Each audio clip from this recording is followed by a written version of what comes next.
So first of all, yes, please be reminded that we are doing the recording today so that this will be available later on. And my name is Chester Ho. I'm a physiatrist for spinal cord injury in Edmonton, and also Senior Medical Director for the Neuroscience, Rehab, and Vision Strategic Clinical Network. And today's presentation is brought to all of us by the Concentric project, which is a research project that is funded by CIHR, looking at the transitions in care issues for people with spinal cord injury in Alberta, as well as by the spinal cord injury strategy, which is sponsored by Campus Alberta Neuroscience. And so on behalf of the Concentric project and also the SCI strategy, I want to welcome all of you for this presentation. And it's my pleasure to introduce our speaker today, and it is Dr. Kathy Koufax-Burns. Kathy is familiar to many of you already because she has been doing work related to spinal cord injury for years. And Kathy is a senior manager in Alberta Health Services and an expert in evaluation, and also a professor at the U of A in public health. And Kathy was previously the chair of the board for the Rick Hansen Institute. So then you know that that really has to do with SCI. And also she has been working with our teams on multiple projects on spinal cord injury. And she currently is chairing this National Standard of Canada for Integrated People-Centered SCI Rehab Program development, which is really important because that's going to hopefully give us some guidance as to what the ideal program may look like for spinal cord injury across Canada. And so Kathy will tell you more about it. But I just wanted to know that we are very fortunate that Kathy is able to give us a preview as to what is to come very soon so that we are prepared for it in our province. So without further ado, I'd like to welcome Kathy. Oh, actually, Lei reminded me, we do have to do a poll first. Thank you, Lei. And so we'll do a poll that basically we just asked you two simple questions. One is your location, and also which stakeholder group best describes you. So it's popping up now on your screen. So just please complete this poll, and then we will move over to Kathy.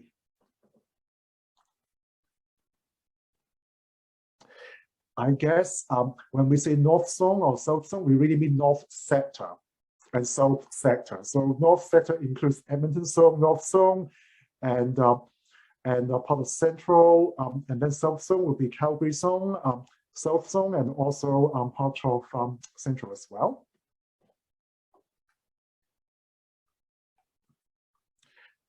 I am seeing that right now we have had 21 responses and 14 or 22. 14 are from the North Sector and 8 from the South Sector. And we have 4 people with SCI and also 15 who are care providers. So we'll just give another half a minute or so, and then we'll close this. I think that we now have 23 and okay, so let's close the poll here. So we now have 14 people. Oh, 24. Okay.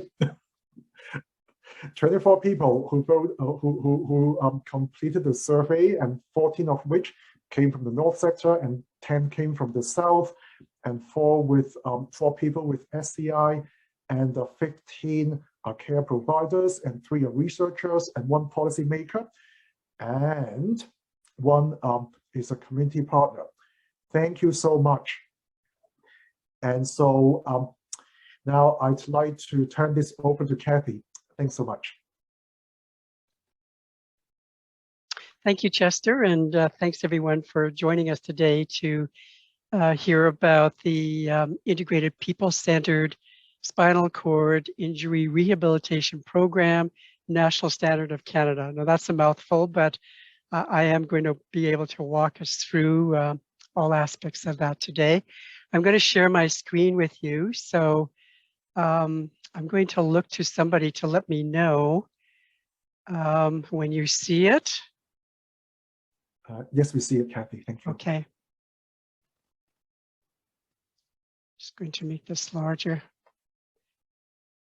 Okay, so as Chester pointed out, I've been involved with the SCI community for many years, and I was really honored to be asked to be one of the co-chairs for the technical committee. So I sit on this committee with Peter Anthonopoulos. Sorry if I mispronounced that, but he is from Ontario with Ontario Spinal Cord Injury, and has been active with me in terms of leading the discussions with the technical committee. So what I'd like to do is review the standard development in terms of the process and timelines with you, and walk through it in 3 phases.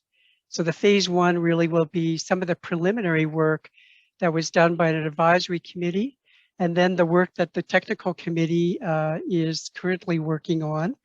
And then phase 3 will be something that I'll ask or request of you to take part in as we progress into probably January. Oops, wait a moment. Here we go. So the standards development process and timelines is fairly key to look at, because the HSO really is an accredited body of Standards Council of Canada. It has a set way of looking at all kinds of standards that are developed, and they have a number of them that comes out, and it feeds into Accreditation Canada. So it's a very key component, a very key organization. They have 7 stages of development that they usually walk most standards through, starting with the stage 00, which is a preliminary, and that's where they identify opportunities for standard reviews or even standard development if standards are not yet in place. Stage 10 is where the proposal is developed, and usually there is a bit of an advisory committee or a process that is involved with the proposal development. So they look at different kinds of evidence, and then they bring that forward into a preparatory stage. They look at literature, they look at the evidence coming out from the advisory committee, and then prepare a draft outline. They start to look at, in stage 30, the development of a committee, which we call a technical committee. And they bring together different people from across the country then to start to build and review the different components for the standard. Stage 40 is the inquiry, so that's the public review that I'll talk a little bit more about with you. And then finally, stage 50 is approval of that particular standard, and stage 60 is the publication. So this is a standard process. The timelines are usually set. They're very tight timelines for everyone involved, and by the end of it, of course, we do have a set of standards that goes forward for accreditation and other processes. So I'm going to talk about 3 phases here. The phase 1 really is that advisory committee that I mentioned. And they go through a needs assessment, they do some patient experience mapping, they pull together the proposal that comes forward, and then the technical committee in phase 2, as I mentioned, develops a standard, and finally HSO takes over for phase 3 in terms of the public review and assessment and publication. So phase 1, I'm going to talk a little bit about context, the aim and scope of that particular work in the advisory committee, and then some of the results that they have put forward to us as a technical committee to consider. So for the context, and this goes back, so in 2012, the Practice of Spinal Cord Institute actually was at the Hansen Institute at that point in time, and Rick Hansen Institute, and it was in place to look at how the standards would actually take place at that point in time. Accreditation Canada. So they developed the first set of standards that went to acute and inpatient rehab spinal cord injury, and the standards that were in place at that point. Since then, they've used those standards in 13 acute and rehab hospitals in major cities across Canada. And then lately, they sort of embarked on looking at a review. And it's always good to do that, to look at the standards and review what standards are in place and see if in fact they still are current or if there needs to be a review process. So the aim and scope really at this point then was to further enhance the standards and the accreditation process. They wanted to do more engagement, more collaboration, bring in more stakeholders, look at the SCI community, and particularly those with lived experience, and assess as to whether or not the standards need some refurbishing, some updating, maybe some total overhaul. So they used a three-step methodology. The first was to assess the need. And so they did a quantitative survey. They looked at qualitative interviews with the advisory committee in place, and then started to examine the standards from that perspective and the evidence they gathered there. And then they actually did a mapping of the patient experience through a one-day photo voice event where they would have people capturing photographs. They would tell their stories. They would talk about what was working, what wasn't working, and then they facilitated a collaborative practice experience and discussed further about what would come forward for a proposal if in fact the aspects of the standards were okay, some were okay, what needed to be reviewed, and suggestions for taking that forward. But first, the photo part of it. Oops, sorry. Just lost my screen. Not sure what happened. Excuse me.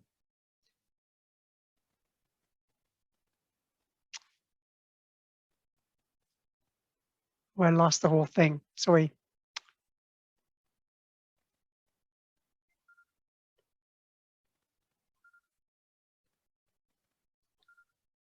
So while we are waiting for Kathy to reload her screen, I just want to maybe share some information with the group here. So I put that in the chat box as well. In terms of accreditation status that Kathy was referring to for spinal cord injury, Calgary currently has both the acute and rehab accreditation status for spinal cord injury, while Edmonton only has the rehabilitation accreditation status for spinal cord injury, but not acute spinal cord injury yet. I'm hoping that in future, that could be a goal for Edmonton to achieve that too.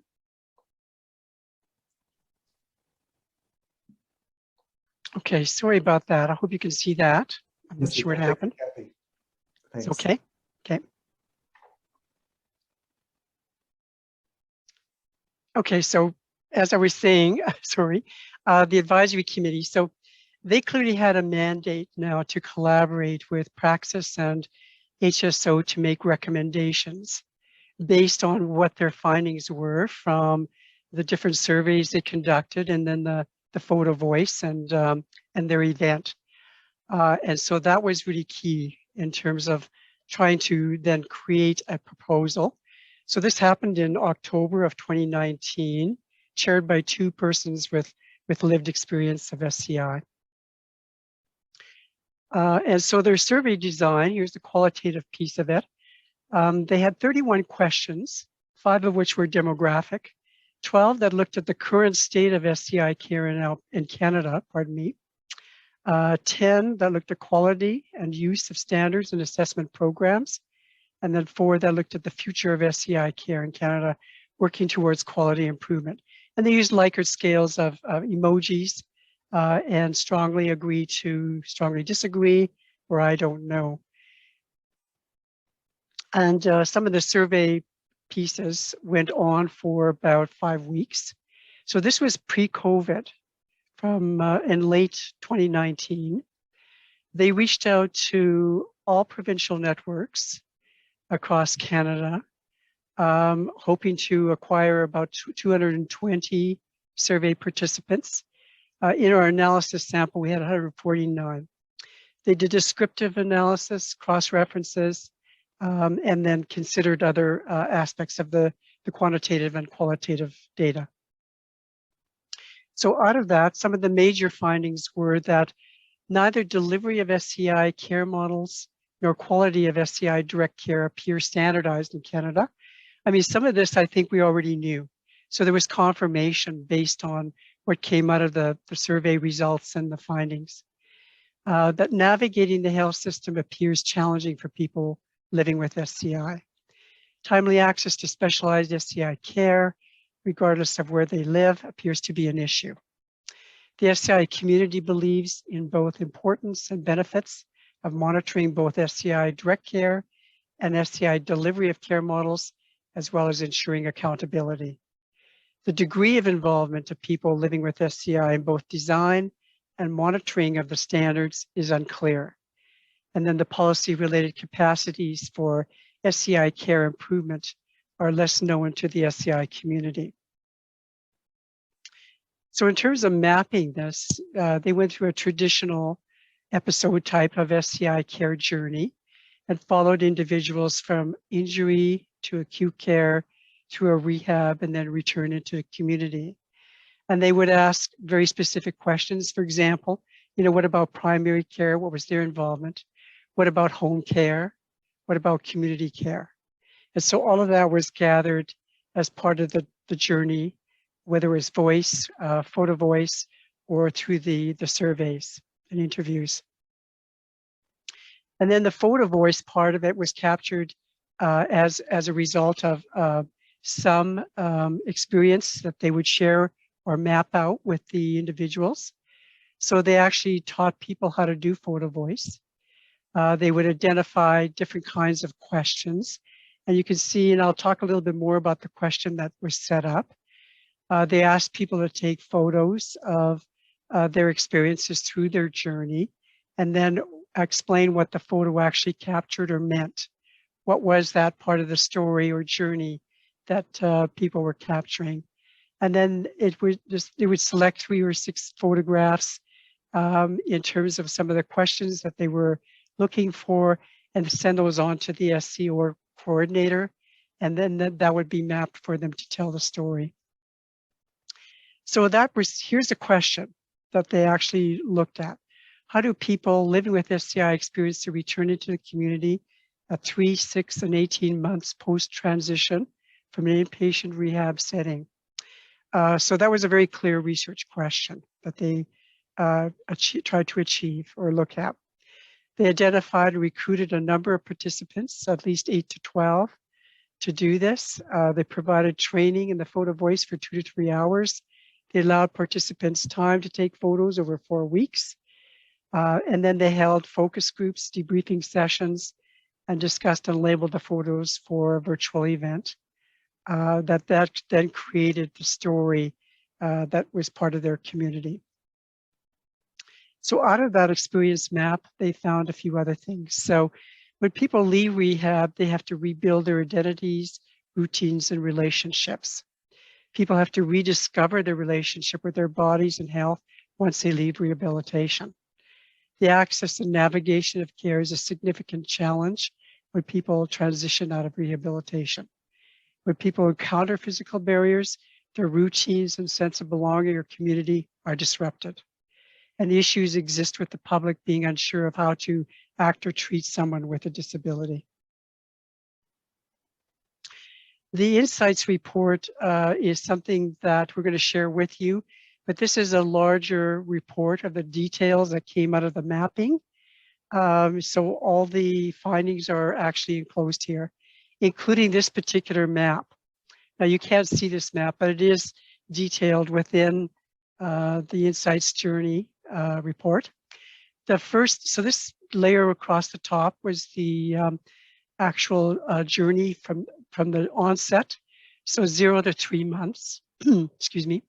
And then the second part was 3 to 6 months journey, and then 7 to 18 plus months. And so people would map out their feelings across the top.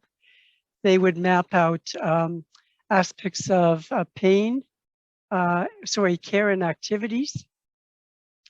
and then their pain experience and other experiences that they were having at that point, physically, emotionally. And then finally, there would be the aspect with the systems and other care pathways that they were experiencing at the time. So all this is mapped out and is part of that insights journey. So altogether then, that particular journey from rehab to home and community presented a proposal, and then it would actually come to us in phase 2, which is where the technical committee would now take their particular findings, their proposal, and start the work on the technical aspects of the standards. So we inherited a set of overarching principles to guide the standard development, looking at, first of all, that it needed to be people-centered care, that we needed to have engagement of persons with SCI throughout the continuum of care, that we had to have a biopsychosocial, physical model of care, that there had to be an equity lens to it, that it had to be free of bias from racism, discrimination, that there needed to be partnerships between organizations, that there needed to be equal consideration of evidence-based approaches and the experience of persons with spinal cord injury, and we had to have, of course, the evidence-based care lens. The purpose and scope of the standard, well, at any point of care in any care setting, we wanted to make sure that we were looking at the latest evidence-informed, people-centered requirements of care and services for SCI rehabilitation program delivery. We wanted to make sure that we were looking at improving the quality of life. So we wanted to meet comprehensive rehabilitation needs of persons with lived experience of SCI across that continuum. And in turn then would look at it trying to improve quality of life through the improved functionality and limiting the experience of disability through the person's lifespan. We wanted to look at the design and implement an integrated SCI rehab program. So that would be looking at, will we enable organizations and health systems to be part of that program, and then connect with the holistic needs of people with a lived experience of SCI. The objectives were several. So we wanted to look at promoting integrated people-centered delivery of care models. And of course, that would be to enable rehab care and services to be delivered at the right time, by the right people, and in the right setting. We wanted to outline requirements for timely access to SCI rehabilitation care teams at any phase in the care journey, and that would be informed by scientific knowledge and the needs of persons with lived experience. We wanted to adopt a holistic approach to care and service delivery, the whole person. We wanted to address the needs for coordinated design and delivery of a comprehensive SCI rehab program, irrespective of setting. We wanted to define accountability of specialized SCI rehabilitation teams to develop resources and tools that then would support the community, primary care systems, and others in offering appropriate care and services for people with SCI. And then to enhance people-centered rehabilitation services by ensuring seamless transitions and coordinated services that should be in place throughout the journey of the person. Here's the technical committee that we brought together. In total, there were 24 of us and 3 additional observers. There was one other person that had to leave the committee for personal reasons. But as you can see, that a lot of us came from across different sectors. So we had people with lived experience, we had policymakers, we had product users, so the users of the standards. We had general interest individuals, and as I mentioned, observers and advisors that came from praxis and other areas. So the roles and responsibilities of the technical committee members were many. I mean, we actually worked very hard with the technical committee members to make sure that all the documents were reviewed thoroughly. They advised on everything. They provided lots of feedback. They identified different stakeholders that might actually provide further advice or expertise. They helped us to improve the wording, the terminology, the understanding of the different standards, the criterion, which I'll walk through with you. They attended all the meetings, or if not, they provided feedback as homework, and then participated in consensus process. The co-chairs assisted in terms of management of the technical committee. We were part of the discussions. We took place in small group breakout rooms. We facilitated meetings. We tried to ensure that everybody had an equal opportunity to provide feedback. We were knowledgeable of the work plans going forward, tried to champion standards while we were in meetings and offline, and then assisted in the case of an appeal. We haven't had any appeals on anything yet, but we certainly will be there if in fact people have questions about any aspects of the standards and the process. We identified primary users of the standards, so certainly patients, the difference between patients and clients, the difference then with persons with lived experience, people with lived experience, and so forth. So we were very clear about what terminology we're using in what part of the standards. We were careful about looking at care teams and then their care teams within organizations. We're careful about looking at decision makers and their role and how they might be involved in using the standards as well.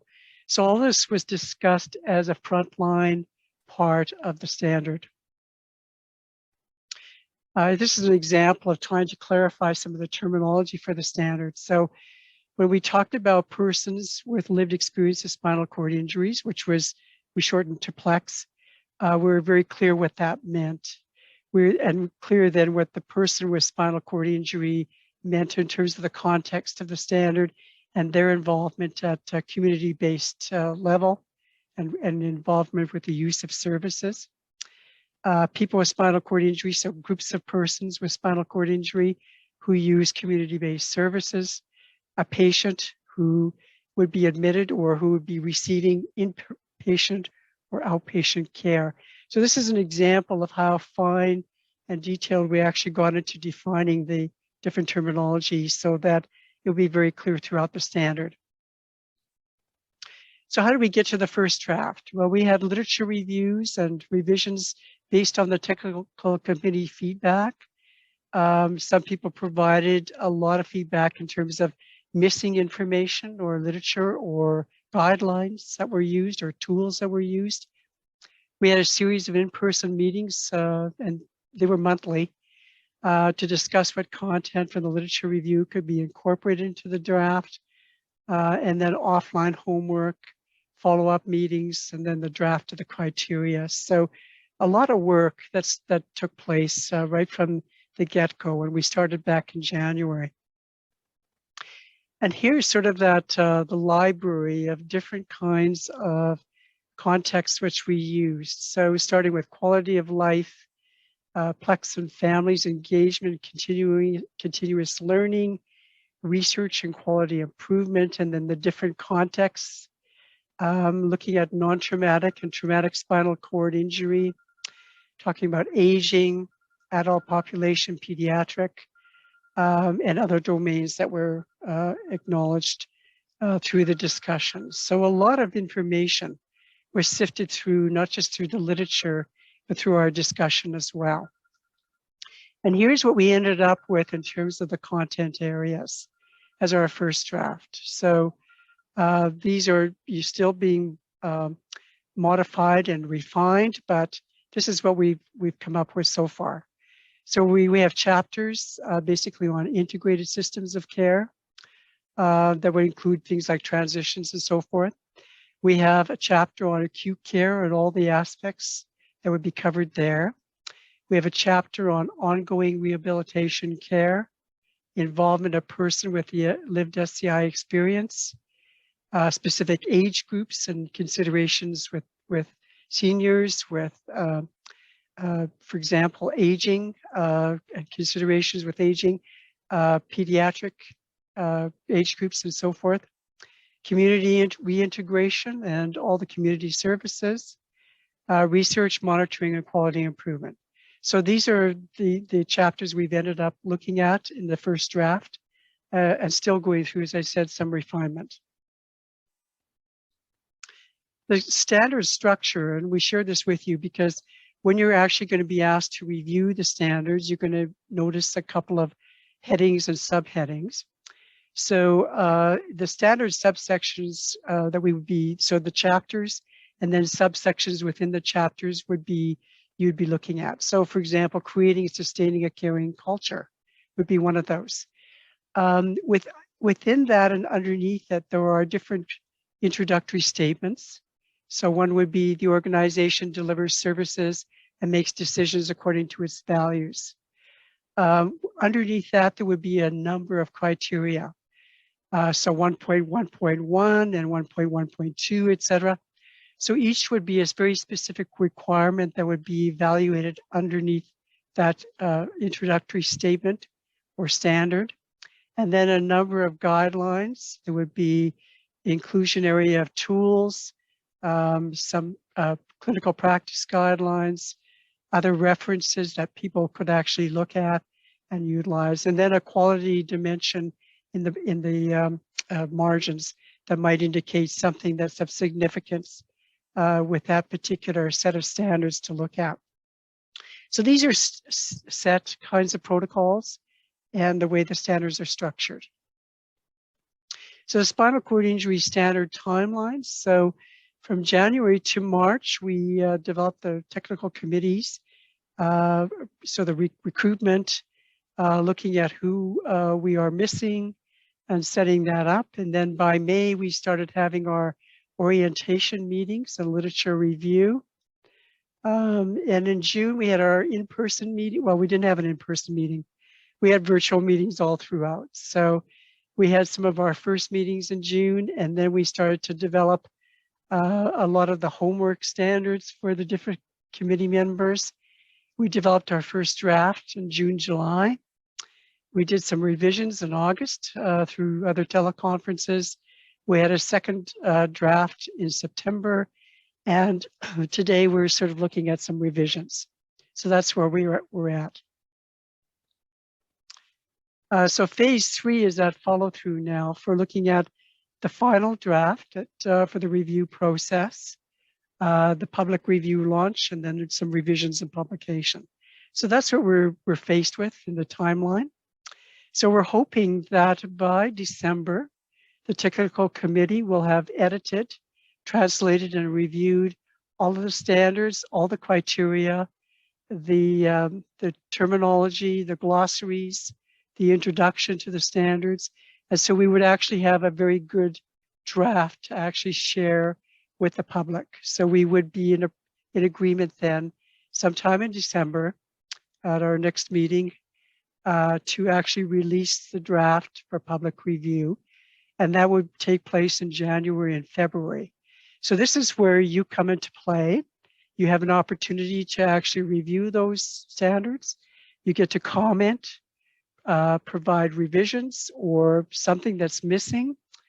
And then by February, March, we're going to review all those comments, pull everything together, revise the draft into a good set of standards. And then we have a vote whether or not it's ready for publication, or if it still has to go through further editing and reviewing, translating. And we hope to publish it by July in 2022. And then it's released for accreditation and other processes that will take and use those standards for different updates and processes and policies and et cetera throughout the organizations across Canada. So the follow-through requests, so we hope that you take the time to review the standard when it is publicly available and launched in early 2022.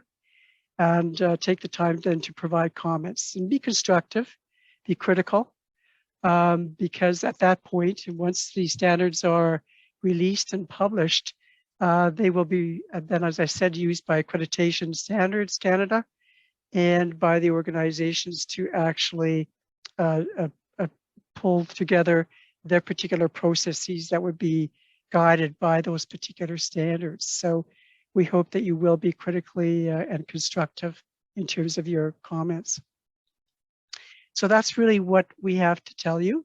I know, and I'm hoping Beto is also on the webinar, because Beto sits on the technical committee and shares the immense kind of contributions and homework and other comments that comes in through our process through the technical committee. So I don't know if you're there, Beto, if you want to have something else you want to add.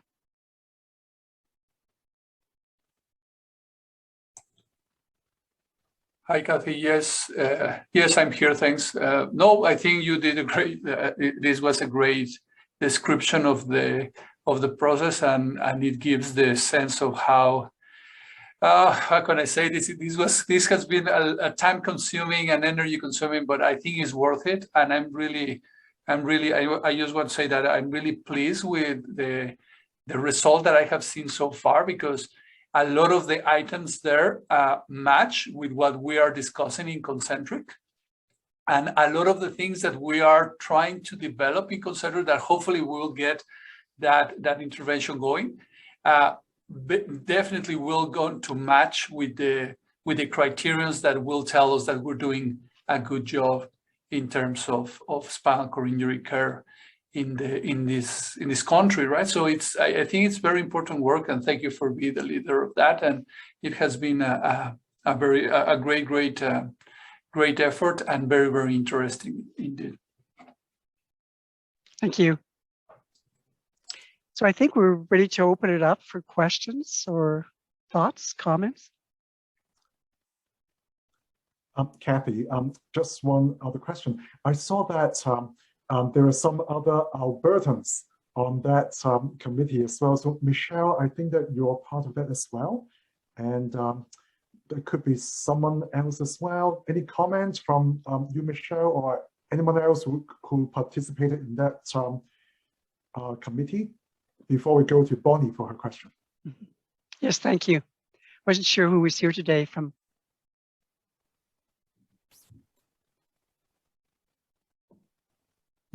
Okay, well, let's move to Bonnie for her question or comment. Yeah, really, it's just more of a comment, and I think echoing what Beto said. I've been part of a project that has engaged in recurrent and in-depth qualitative interviewing with people with spinal cord injury and their family members in their homes. And just very much appreciating the resonance that everything that you said has with the stories that we're hearing and the enactments that we're seeing lived out by people in their homes. And then, so just kudos to that. We're really looking forward to the standards being released, and we'll be happy to give that our review.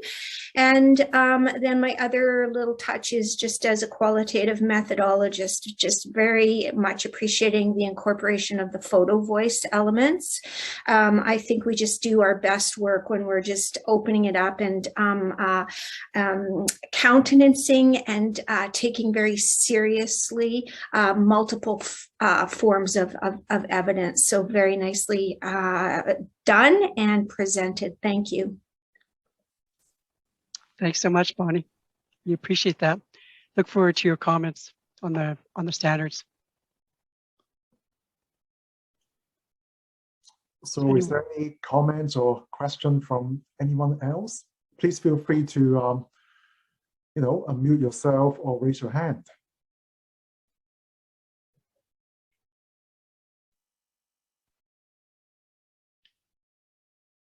So I do have a question, Kathy. So when that is ready for public review, how would that be disseminated? So that's where the Health Standards Organization takes over. They will reach out, just as they did with the advisory committee, through the networks right across Canada. And I believe they already have those lists. And then, of course, once we get those lists, or once people get the standard, they can disseminate it any way they want. So they will be invited to disseminate it very broadly. through their own stakeholder groups to get as much input as possible.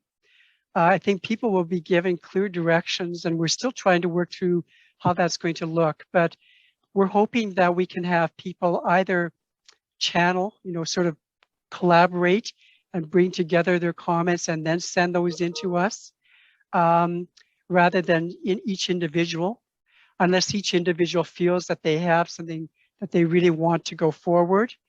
It's just that in terms of streamlining and the timelines, they're going to be pretty tight in March for the technical committee and especially the two co-chairs to work with HSO to actually review all the comments. So although I welcome everything and everybody to be able to comment, I think that we're going to try and see if we can structure that. So we will send out a few guidelines and directions for how people can comment and the best way to do that. And they will have, of course, be able to have an opportunity to even submit other things along with their comments. If they have suggestions for more guidelines to incorporate or tools, we're opening it wide up because we want the standards to be as comprehensive and as applicable and realistic as possible for people to use.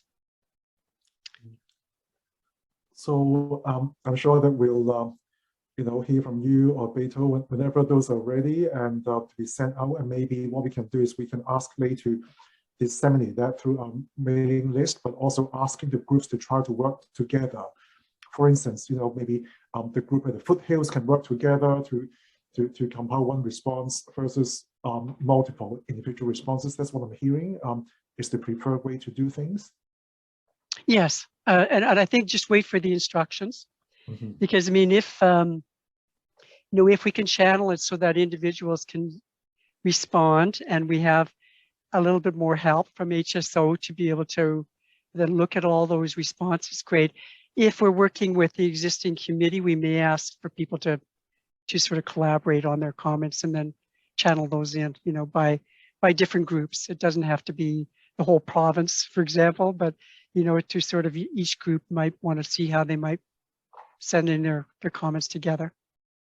So we'll wait for the directions to come down, and I'm still, the co-chairs are still waiting to see how much help we're going to have for the new year. So if it expands, and we'll welcome individuals to comment. If it's going to be short-staffed, then we'll be asking for collaboration on comments. Kathy, do you feel that maybe we can bring it back to the group there about this idea of how can Concentric could participate in this public phase? Do you think that would be something that we could do, right? Like tell them, well, we know, so some of them know already about Concentric, so we can let them know, hey, in Concentric, we're really interested on participating in this public review. Is there a way that you can consider? And that way they can consider that in their plan. I don't know, I was just thinking, or maybe that wouldn't be appropriate, I don't know. Yeah, I don't know how that would work, Beto. I think it is a good suggestion and probably worth having discussion. I do know there are other groups asking very similar kinds of questions because they're starting to embark on some different research studies. And so it might be that, the standards, now maybe the existing standards is what they're looking at, but once the new standards come out, can they do a comparative analysis? They're great. I mean, but I don't know if that's really within our technical committee's jurisdiction, so to speak, to be able to comment on that. So I think once the standards are published, Beto, I think you can use them any way you want, right? Because they're part of that accreditation process. And if in fact the standards can help to sort of, I guess, solidify the work of any kind of research initiative, I think that's fantastic. I would think that's fantastic, and probably much supported by HSO and Accreditation Canada, because it's part of the process, right? And the more proactive you can be, the better. So, that's sort of my thought on it, but it hasn't come to the technical committee for discussion yet. I think in December, we probably should, any questions you do have, around how this might look once you sort of have a chance for public review. If you want to bring it to your research committee in that group to discuss the standards, bring it up. I don't have any problem with it. I don't think Peter would either as co-chairs, and maybe HSO can guide us a little bit more on that. But once they're published, you can certainly do anything you want with them. But I'm not sure about how you review it for while it's still being developed and what that might mean to research studies. I don't see a conflict there, but I don't know. I can't tell you that. Others might be able to comment on it better than I. Thank you. Any other question or comment by anyone? I do have one more, and I'm just wondering if the question of, for accreditation purposes, the distinction program, did that come up in the discussion? Because just like stroke has a program now for accreditation, for distinction status. So this is at a higher level than the regular accreditation standard. And so the criteria are more stringent and harder to reach. And so that really is not for everybody, but it's for the programs which are high flying and which are more prepared to go for the distinction status. I know that there was some discussion about spinal cord injury having a distinction status for another level for accreditation. Was that ever brought up for this committee purpose? It was brought up at the very beginning. And I think Beto and others who sit on the technical committee can attest to the fact that there are some criteria that are viewed as higher distinction. In fact, even as co-chairs, Peter and I debate about what is going to be realistic for all organizations to be able to achieve, and what is going to be at that higher level. And so we've started to actually pull out some of those pieces that has to go back to the technical committee one more time to review. So I do believe there will be that advanced or distinction made. But right now we're still focused on trying to develop a standard that's going to be reasonable for all organizations to actually be able to meet, because otherwise we're setting people up for failure. And that's not the intent of these particular standards. It's trying to help people to achieve them so that there is that national level, and it's viewed then as sort of that, maybe that minimal, the optimal level. And then there could be that distinction that comes after that. And that might be another committee that actually will look at that, with more expertise than this committee or some of the same committee, rolling that up. But I think it has to go through these stages. So we're not quite there, but some things have already been identified as being, at a higher level and maybe not really realistic for all organizations to be able to achieve, or all teams in rehab programs to achieve. And so we don't want to set people up for failure at this point. But when you get the review, when you get to review it publicly, you'll see some of those distinctions. I'm not sure if we're going to leave everything in the standards, or if we will pull some pieces out. And I think in December we're going to determine what's going to come out, what's going to stay in for the public review. But there definitely are some of those pieces captured already, definitely. So that's all I can actually tell you at this point, because we're still sort of mulling that over a little bit. And we are delayed a little bit, I can tell you, because of COVID, first of all. But, so we're still hoping that we can launch this publicly in January, February, and that at our meeting in December, the technical committee will agree or approve that the draft we have is ready to be publicly launched. And maybe some of those key questions we will ask the public to consider will be part of those distinction level questions, I'm sure. So thank you.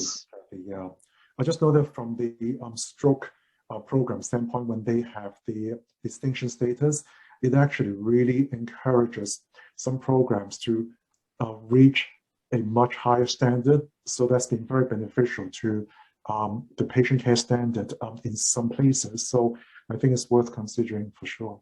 Yeah, absolutely. I think some of the things that we've been debating with HSO and the accreditation committees as co-chairs is, do all organizations at this point have the capacity?